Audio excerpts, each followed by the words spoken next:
Fala pessoal, bem-vindos a mais uma videoaula do professor Sérgio do nosso curso de farmacologia. Hoje estaremos com a aula do número 37, falaremos sobre os antiarrítmicos. O que é que veremos nessa aula? Bem, essa aula vai ser uma aula um pouco longa e por ela ser longa nós dividimos ela em 4 partes. Na primeira parte, que é essa, nós falaremos sobre a fisiologia normal do coração, enfatizando aí os tecidos nodal e não nodais, frequência cardíaca, o que é frequência cardíaca, como é gerado o potencial de ação nos tecidos nodais e não nodais, e como acontece a despolarização e a repolarização, e como isso é interpretado no eletrocardiograma. Segunda parte dessa videoaula, veremos os mecanismos das arritmias cardíacas, defeitos na formação do impulso e os defeitos na condução do impulso, que são 2 grupos de arritmias cardíacas. E os principais tipos de arritmias cardíacas e como isso é visualizado aí no eletrocardiograma. Na terceira parte dessa videoaula, iniciaremos os fármacos antiarrítmicos, vendo aí 2 classes, os inibidores dos canais de sódio e os beta-bloqueadores. E na quarta e última parte, veremos os inibidores dos canais de potássio e os bloqueadores dos canais de cálcio. Bem, como é o coração, né? Muita gente sabe, o coração, ele é uma bomba mecânica e uma bomba elétrica. Então, o coração possui fibras musculares que são responsáveis pela contração e pelo relaxamento muscular, e também possuem células autoexcitáveis, produtoras de impulso nervoso esse que é conduzido para as fibras musculares para que elas relaxem e se contraiam. E o impulso nervoso é quem dita o ritmo na qual esse coração vai bater, tá? Então os tecidos eles podem ser divididos aí, como nós vimos lá no início dessa aula, em tecidos nodais, que são aqueles dotados de capacidade autoexcitáveis, e tecidos não nodais. Quais são os tecidos nodais? Então nós temos aqui o nodo sinoatrial, é um tecido nodal, o nodo atrioventricular, também é um tecido nodal, e as fibras de Purkinje também é um tecido nodal. O que é que os nodos sinoatrial, atrioventricular e as fibras de Purkinje fazem? Nós podemos visualizar aqui na região dos átrios o nodo sinoatrial. Esse nodo sinoatrial ele tem a capacidade de gerar um potencial de ação. Como nós vimos, ele é um tecido autoexcitável.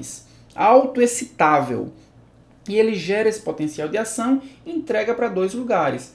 Para o próprio átrio, conduz a eletricidade produzida por ele para o próprio átrio e conduz a eletricidade produzida por ele para o nodo atrioventricular.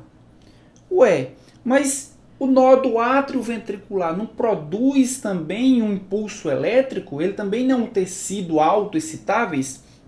É verdade, ele é um tecido autoexcitável. Entretanto, a necessidade de regular o ritmo, de sincronizar o ritmo entre esses tecidos autoexcitáveis. Então, o nodo sinoatrial, ele manda o impulso para o nodo atrioventricular a fim de controlar o ritmo na qual o nodo atrioventricular vai funcionar também. E aí o nodo atrioventricular vai mandar um impulso para as fibras de Purkinje, nós podemos visualizar aqui. As fibras de Purkinje elas levam o impulso nervoso para os ventrículos, os 2 ventrículos, e esse impulso nervoso é o impulso nervoso necessário para controlar o ritmo cardíaco, para controlar o ritmo de contração dos ventrículos. Então nós temos aí 3 tecidos, chamados de tecidos nodais, capazes de produzir o seu próprio impulso nervoso num ritmo próprio, o nodo sinoatrial que fica na região dos átrios, e que inerva os próprios átrios e também leva esse impulso nervoso para o nódo atrioventricular. O nódo atrioventricular, que fica entre o átrio e o ventrículo, ele é capaz de levar o impulso nervoso para as fibras de Purkinje, e as fibras de Purkinje irão inervar todo o ventrículo a fim de manter um ritmo cardíaco normal. E como é que funcionam esses tecidos nodais e tecidos não nodais? Eles precisam funcionar num ritmo bem típico, bem característico. Quando nós olhamos para o nódo sinoatrial, nós observamos que ele funciona numa frequência pré-definida, entre 60 e 100 vezes por minuto, ou seja, de 60 a 100 Hz. 60 a 100 vezes por minuto, ele manda o impulso nervoso para o nódo atrioventricular. E o nódo atrioventricular, qual a frequência típica do nódo atrioventricular? Entre 50 e 60 vezes por minuto. Ou seja, a menor frequência do nódo sinoatrial é a maior frequência do nódo atrioventricular. O que é que o nódo atrioventricular vai fazer? Vai mandar um impulso para as fibras de Purkinje, que trabalha na frequência entre 30 e 40 vezes por minuto. 30 a 40 Hz. Isso significa que o nódo sinoatrial é, digamos assim, um tecido nodal mestre que manda o impulso nervoso numa frequência alta para que o nódo atrioventricular, numa frequência um pouco menor, controle as fibras de Purkinje e essas controlem os ventrículos. Ou seja, existe um direcionamento do átrio para o ventrículo, de modo que o átrio se contrai e relaxa numa velocidade muito maior do que o ventrículo se contrai e se relaxa. Ou seja, há uma necessidade do fluxo sanguíneo sempre sair dos átrios para os ventrículos e dos ventrículos para toda a circulação sanguínea. É por essa razão que o fluxo sanguíneo ele segue sempre o mesmo sentido. Ele não tem retorno sanguíneo, porque há uma diferença de frequência entre o tecido atrial e o tecido ventricular. O tecido atrial bate em uma frequência muito maior do que o tecido ventricular. Isso garante que quando o átrio se contrai, o ventrículo ele passa mais tempo relaxado, recebendo esse sangue, para só então se contrair e enviar o sangue para todo o corpo. Então, nessa imagem aqui, nós podemos mais ou menos ver isso. Nós temos o nódo sinoatrial produzindo o seu impulso nervoso. Esse nódo sinoatrial, ao produzir o impulso nervoso, ele manda esse impulso nervoso, ele controla o sincronismo do nódo atrioventricular e esse, por sua vez, controla o impulso nervoso que é enviado aqui para os ventrículos. Bem, mas como é que acontece o potencial de ação nesses nódos sinoatrial, atrioventricular, nas fibras de Purkinje e nos tecidos que não são tecidos nodais? Eles possuem potencial de ação parecido? E que diferenças eles possuem se eles forem diferentes? Nós podemos visualizar nessa imagem dois gráficos.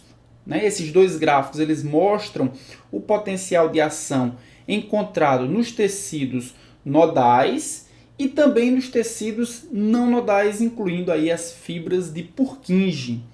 Então, no átrio, assim como nos ventrículos e nas fibras de Purkinje, o impulso nervoso é gerado através de 5 fases. A primeira fase é a fase 4, a segunda fase é a fase 0, depois a fase 1, a fase 2 e finalmente a fase 3. E aí retorna para a fase 4. São 5 fases responsável pela geração do impulso nervoso nos átrios, nos ventrículos e também nas fibras de Purkinje. Já nos tecidos nodais, no nódo sinoatrial, no nódo atrioventricular, o impulso nervoso é gerado através de 3 fases. Existe também a fase 4, existe também a fase 0 e existe a fase 3. Ou seja, fase 1 e fase 2, elas não existem nos tecidos nodais, o nódulo sinoatrial e o átrio ventricular, e a gente vai entender por que daqui a pouquinho. Aqui nós temos a representação do potencial de ação do ventrículo, que é a mesma do átrio, já que eles possuem uma semelhança no potencial de ação. O que vai mudar entre o ventrículo e o átrio é a velocidade, é o tempo em que esses potenciais acontecem, mas o mecanismo é o mesmo. Então vamos explicar que como é que é interpretado esse impulso nervoso, esse potencial de ação gerado no ventrículo. Então a fase 0, nós podemos visualizar aqui que a fase 0 é um aumento do impulso nervoso, ou seja, é quando a célula ela se despolariza. O ventrículo nós temos fibras musculares. Quando essas fibras musculares se despolarizam, significa que o músculo vai se contrair. Então, no momento da contração, a abertura dos canais de sódio, o sódio é muito concentrado fora da célula. Quando os canais de sódio se abrem, há um influxo de sódio para dentro dessa célula. Essa célula se despolariza, ela deixa de ser tão negativa dentro e passa a ser positiva, e a musculatura do ventrículo, a musculatura do átrio também, ela se contrai. Então essa é a primeira fase do potencial de ação que ocorre no ventrículo. Segunda fase vai ser a fase 1. A fase 1 é a fase de repolarização precoce. E ela acontece em virtude da abertura precoce e temporária dos canais de potássio. Acontece um efluxo de potássio. Dentro da célula você tem muito potássio. Quando esses canais se abrem, o potássio acaba saindo da célula. Nós podemos visualizar aqui que há uma redução do potencial de ação, mas poucos canais de potássio de fato se abrem para que haja esse efluxo. Por isso há uma redução do potencial de ação, mas o potencial continua alto. A terceira fase, essa fase 2, nós observamos um platô, e esse platô acontece em virtude do influxo de cálcio. Então, cálcio entrou, barrou um pouquinho aí a saída desse potássio, né? O potássio sai e, consequentemente, diminui a positividade dentro da célula, mas com a entrada de cálcio, essa positividade, há uma compensação dessa perda da positividade, das cargas positivas dentro da célula. Além disso, o cálcio é muito importante para que haja contração muscular. Então, nós podemos observar um platô, e esse platô, em virtude da contração muscular, ela acontecer por mais tempo. A permanência da contração muscular no átrio e no ventrículo, ela vai garantir que o sangue passe de um compartimento para o outro compartimento, que ele passe do átrio para o ventrículo e que passe do ventrículo para as artérias para ser distribuído para todo o corpo. Então, por isso que átrio e ventrículo possuem esse platô. Esse platô é em virtude da permanência da contração muscular, para que haja garantia de que o sangue vai passar de um compartimento para outro. Os tecidos nodais não precisam dessa garantia. Os tecidos nodais precisam mandar o impulso nervoso para garantir que haja ritmo, mas não que haja garantia de passagem do sangue de um compartimento para outro. Vamos lá.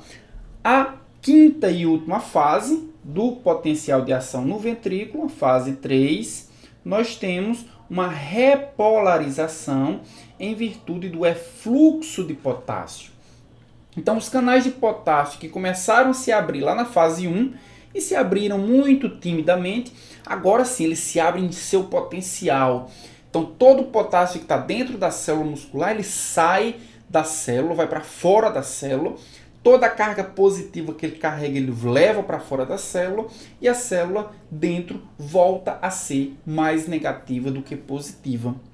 Ou seja, a célula vai se repolarizar. Ela se despolarizou quando abriu os canais de sódio, o sódio entrou, e ela se repolarizou Quando abriu os canais de potássio, o potássio voltou, o potássio saiu da célula. E aí a musculatura que antes estava contraída, agora ela vai se relaxar. Só que ela se relaxou com os íons em lugares opostos. O sódio que deveria estar fora agora está dentro. O potássio que deveria estar dentro agora está fora. E a bomba de sódio e potássio vai gastar energia para reequilibrar esses íons. Para jogar de novo o potássio para dentro e para jogar de novo o sódio para fora. E aí retorna para a fase 4, que é a restauração do potencial de membrana original.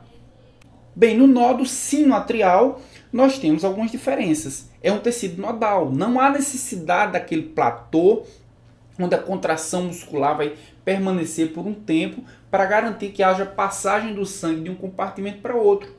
Então, no potencial de ação do nó sinoatrial ou do átrio ventricular, acontece da mesma forma, nós temos apenas 3 fases.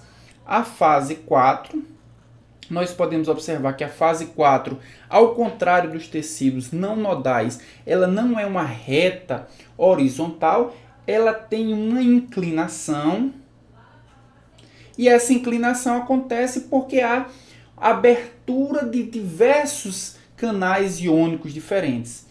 Inicialmente, a abertura dos canais de sódio, influxo de sódio, ou seja, entrada de sódio, a abertura dos canais de potássio, ou seja, saída dos canais de potássio é fluxo de potássio, e influxo dos canais de cálcio. Isso é a mesma coisa que acontece com as fases 0, 1 e 2 dos tecidos não nodais. Então, influxo de sódio é fluxo de potássio e influxo de cálcio. Isso garante essa inclinação da curva e garante que há uma despolarização leve até atingir o limiar de ação, até atingir o potencial de ação. Atingir o potencial de ação, aí sim há um comando para que haja abertura dos canais de cálcio e influxo de cálcio. O cálcio que entrou na célula em pequena quantidade na fase 4, agora ele entra em todo o seu esplendor. E isso garante que os neurotransmissores encontrados nos tecidos nodais eles sejam liberados com toda a intensidade e que o potencial de ação atinja o seu pico, ou seja, uma despolarização de membrana. Imediatamente após a despolarização de membrana, a abertura dos canais de potássio, isso garante o efluxo de potássio e a membrana volta a ser repolarizada. Então acontece uma despolarização rápida e uma repolarização também muito rápida, sem intervalo, sem aquele platô encontrado nos tecidos não nodais. Isso acontece no nó sinoatrial e acontece também no nó atrioventricular. Quando nós observamos o gráfico do nódo sinoatrial, tem esse aspecto. O nó sinoatrial, nós sabemos que ele age, que ele funciona numa frequência mais alta do que todos os outros tecidos cardíacos. Ele produz o impulso nervoso na frequência que varia entre 60 e 100 vezes por minuto. Manda esse impulso nervoso para o átrio. O átrio funciona numa frequência menor do que o nó sinoatrial e ele funciona num potencial de ação que acontece em 5 fases, como nós vimos. Novamente, o nó sinoatrial manda também um impulso nervoso para o nó atrioventricular. O nó atrioventricular funciona muito parecido com o nó sinoatrial, em 3 fases, mas numa frequência menor. Na frequência aí que varia entre 60 e 50 vezes por minuto. Por isso que nós observamos esse gráfico aqui. Ele acontece antes e esse gráfico, apesar deles terem uma forma muito parecida, ele acontece depois, algum tempo depois. As fibras de Purkinje também apresentam uma forma muito parecida com os átrios e com os ventrículos, mas ela funciona numa frequência muito menor do que aquela encontrada nos átrios, por exemplo. Por isso nós observamos esse gráfico adiante. O endocárdio, o miocárdio e o epicárdio, todos eles são ventrículos, né? São regiões ventriculares, possuem também um potencial de ação em 5 fases, mas com frequências cada vez menores. Quando nós unimos todos esses gráficos, o que nós observamos é um gráfico muito parecido com esse, que é o gráfico observado no exame eletrocardiográfico, num exame de eletrocardiograma. Então, o exame do eletrocardiograma, o gráfico encontrado no eletrocardiograma, nada mais, nada menos é do que o resultado da leitura da atividade elétrica cardíaca, representada pelos tecidos nodais e pelos tecidos não nodais. Além disso, quando o átrio se contrai, se relaxa. Quando o ventrículo se contrai, se relaxa, para que não haja desgaste cardíaco, há necessidade de que o próximo impulso nervoso ele leve um tempo para provocar uma nova contração atrial, uma nova contração ventricular e um relaxamento. Ou seja, o coração bate, espera um pouco, bate, espera um pouco. Esse intervalo entre espera um pouco entre dois batimentos cardíacos, ele é chamado de período refratário. Como é o gráfico de um eletrocardiograma? Então, o coração ele gera um impulso nervoso a partir do nó sinoatrial para o átrio ventricular e para os átrios. O nó atrioventricular gera um impulso nervoso para os ventrículos e o coração sempre bate átrio primeiro, ventrículo depois. Átrio primeiro, ventrículo depois.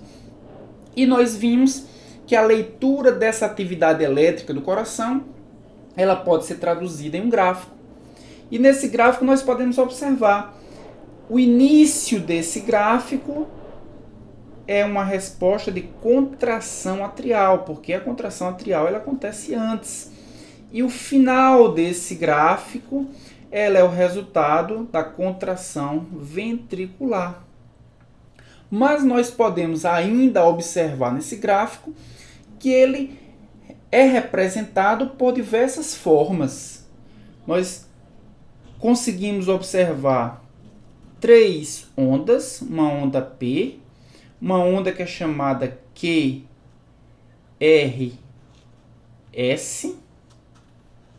e uma onda T. Nós já veremos o que significa essas três ondas. E observamos também intervalos e segmentos. Intervalos é um espaço entre uma onda e um segmento. Um segmento é exatamente uma linha reta. Então, nós temos aqui o intervalo PQ, o intervalo QT e o segmento ST. Isso é extremamente importante, por exemplo, para o cardiologista poder observar e diagnosticar uma arritmia cardíaca e administrar ou prescrever o antiarrítmico adequado para aquele tipo específico de arritmia. Observando agora mais especificamente, a gente vai entender o que significa cada uma dessas ondas. Primeiro, a onda P. A onda P significa despolarização atrial. Então, quando o átrio se despolariza, quando passa por aquelas 5 fases de despolarização, ela é representada no eletrocardiograma pela onda P. É o início, lá no comecinho o átrio se contrai, se despolariza e se contrai. Obviamente o átrio vai precisar relaxar. Para que esse relaxamento aconteça, isso vai acontecer depois. Nós não vamos observar no eletrocardiograma o relaxamento atrial, porque ele vai ser, de certa forma, escondido pela contração ventricular, que no gráfico ela é muito mais representativa. Essa onda QRS é representativa da despolarização ventricular, ou seja, contração ventricular. Sempre lembrem-se que despolarização é sinal de contração. Repolarização é sinal de relaxamento. Tá? Então, despolarização atrial é a onda P. Despolarização ventricular é a onda QRS. E a onda T? Bem, a onda T é a repolarização ventricular, ou seja, quando o ventrículo vai e se relaxa. Uma coisa que eu esqueci de falar nesse gráfico aqui é que esse gráfico ele é medido, ele é como se fosse um papel milimetrado, e ele é medido na sua horizontal, medido tempo. Cada 5 milímetros representa 0,2 segundos. E na vertical é medido os milivolts, é medido a tensão. Cada 5 milímetros representa 0,5 milivolts. Ou seja, se você sabe quais as distâncias entre as ondas e os segmentos e qual a altura de cada uma dessas ondas, nós podemos, quando essa altura e essas distâncias elas são normais, nós podemos comparar com a normalidade quando isso acontece. E cada uma das anormalidades vai produzir uma diferença no exame do eletrocardiograma. E os segmentos, esses intervalos aí, o que significa? O intervalo PR representa a velocidade de condução do nó atrioventricular. Ou seja, o P é a despolarização atrial. O R é a despolarização ventricular. Então, isso resulta na função, no papel, no funcionamento do nó atrioventricular, que conduz o impulso nervoso do átrio até o ventrículo. Se ele estiver conduzindo esse impulso nervoso de forma mais lenta, nós observaremos também um aumento nessa distância entre o intervalo P e o intervalo R. Então, o intervalo PR representa a velocidade de condução do nó atrioventricular. O intervalo QT, ou seja, a distância entre o início da despolarização ventricular e o início da repolarização ventricular, representa justamente uma sequência de despolarização e repolarização ventricular, ou seja, a contração e o relaxamento ventricular. Se essas distâncias estiverem mais curtas ou mais longas, significa que o tempo de contração e relaxamento ventricular ele está divergente do normal. E o segmento ST, ou seja, a distância entre o final da despolarização ventricular e o início da despolarização e o início da repolarização ventricular, representa o período durante o qual os ventrículos estão despolarizados, ou seja, o tempo em que ele vai permanecer contraído. O ST representa aquele platô que nós observamos, né, no gráfico do potencial de ação ventricular, aquele período em que o ventrículo permanece contraído é o que representa esse segmento ST. E aqui, para finalizar essa nossa primeira parte da aula antiarrítmicos, nós podemos observar o tempo em que isso acontece. Inicialmente, nós temos aqui esse intervalo aqui de sístole atrial, ou seja, contração e relaxamento do átrio. Isso leva a aproximadamente 0,1 segundo, um décimo de segundo. A sístole ventricular, ou seja, o início da contração ventricular até o seu completo relaxamento, pegando o intervalo RS até o final do T, aproximadamente 0,3 segundos, e o período de relaxamento, onde não há contração nem atrial e nem ventricular, isso acontece em aproximadamente 0,4 segundos. Tá? Então, quando o coração produz um batimento cardíaco, ou seja, contração atrial, relaxamento atrial, contração ventricular e relaxamento ventricular, isso é um batimento cardíaco, isso acontece em aproximadamente 0,4 segundos. Mas o coração precisa de mais ou menos 0,4 segundos, que é o período refratário, para relaxar e esperar a próxima contração atrial e os batimentos continuarem. Então chegamos aqui ao final dessa primeira parte da videoaula antiarrítmicos.